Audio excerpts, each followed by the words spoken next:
Welcome back to Couch Collectibles. Hope you guys are having an awesome day. Today we're looking at all kinds of different 1976 Jefferson nickels that are worth a lot more than 5 cents. So if you guys have a 1976 Jefferson nickel, definitely watch this whole video and feel free to go check out all the other coin and collectible videos here on the channel. Let's just hop right into it. Alright, so starting off with a coin that you probably don't have, so we'll kind of fly through this coin. It's just a curved clip. So it is a mint error. It's got that large clip on the coin, but it also has a broad strike as well, which we will see around the rim of the coin. Now you can also have a broad strike without having the clip on there, so keep that in mind. There's two different errors taking place here on this coin. Now this Jefferson nickel sold for over $140. Next up, now this is very important. This is a 1976 D mint mark, and the only reason that this coin is valuable is because it has a high grade of a mint state 66. PCGS is the coin grading company that graded this coin, but this also has full steps as well. I've done a whole video on full step nickels, so feel free to check that out. Now this coin did sell for over $210. If you go on PCGS's website, pcgs.com, you will see that this specific coin is listed in the $300 range. Now, had this been a mint state 67 with full steps, it could be over $3,000. So a big difference in coin prices just because of one grade higher. It is really different based on every different coin, every mint mark.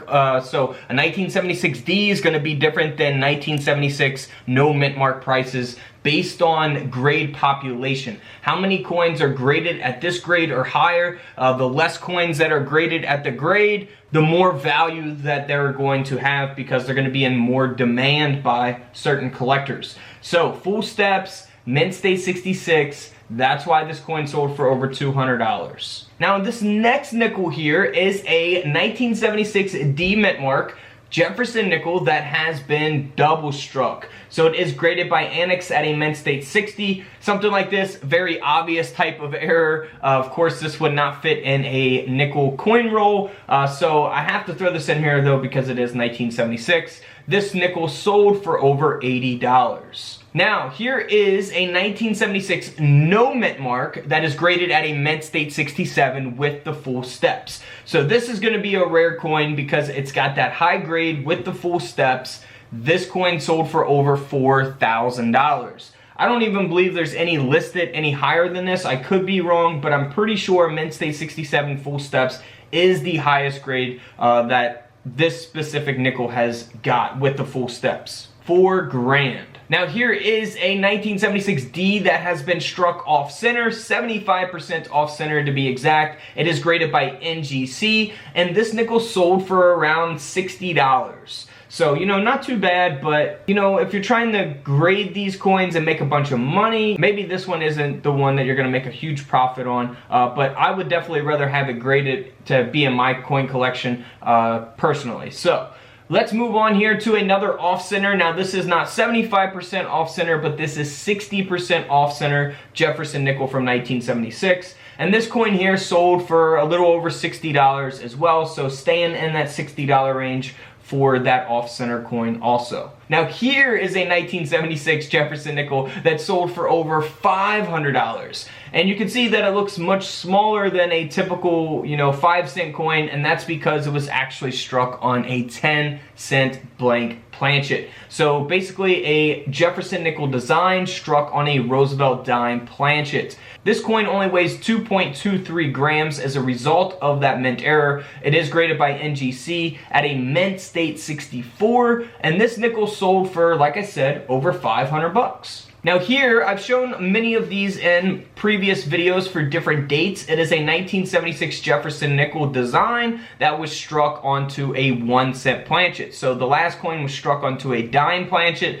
This coin here is struck onto a penny planchet, and that's why you see that copper color. So it is the 3.1 gram penny planchet, and this Jefferson nickel sold for over $230. Now this is cool. So this is almost the same as the last coin. However, it was not only struck on a 1 cent planchet, it was also struck 25% off center. So you got two different errors there, which is really neat. And of course that will increase the value a little bit more as well, since it's so unique. And this coin here sold for over $750. Can't beat that. Moving on to a 1976 Jefferson nickel that was struck on a Philippine coin planchet. It only weighs 1.2 grams. That is amazing. So make sure you're always weighing your coins, inspecting them very closely. Of course, if you got a nickel that is supposed to weigh 5 grams and it only weighs 1.2, then you know something might be off there.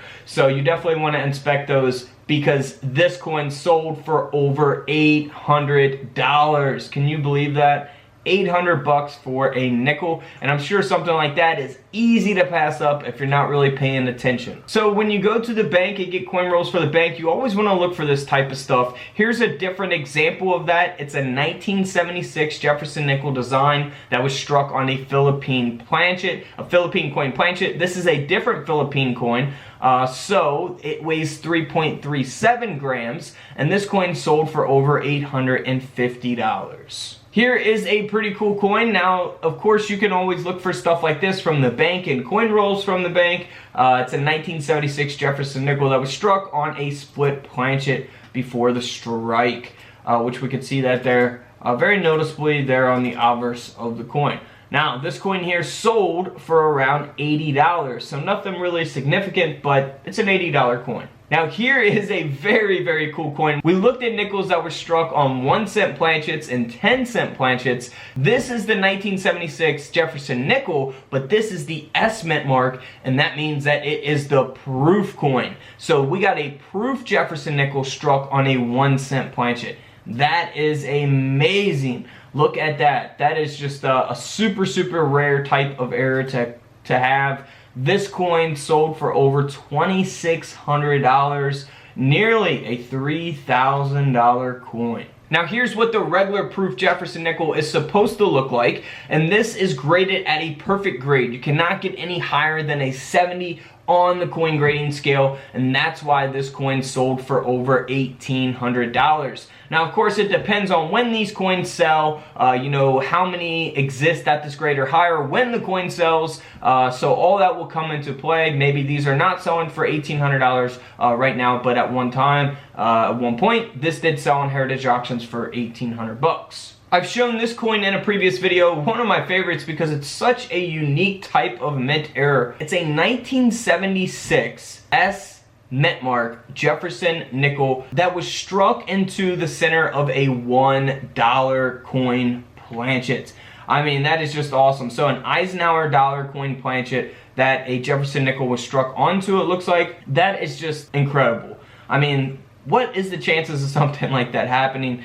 And this coin is super, super rare. That's why the coin sold for over $13,000. Whew, 13 grand. Let me know in the comments below what you guys would do with $13,000. By the way, if you guys don't know what a blank planchet is, this is basically a planchet. So it's the metal piece that the coin design gets struck onto. Now here's a coin die. It's a $half coin die. That die comes down and strikes the planchet, strikes the design onto the planchet to create the coin. So when I say blank planchet, I'm referring to this. Blank planchet that the design has yet to be struck onto. So you may have a penny planchet that's no design like this, that a nickel design is struck onto, or you can have a penny that was already struck and another coin is struck onto it, which is a double denomination. So keep that in mind, and don't forget to subscribe in the middle. Check out all the other videos here on the channel, and until tomorrow, I'll see you guys in the comment section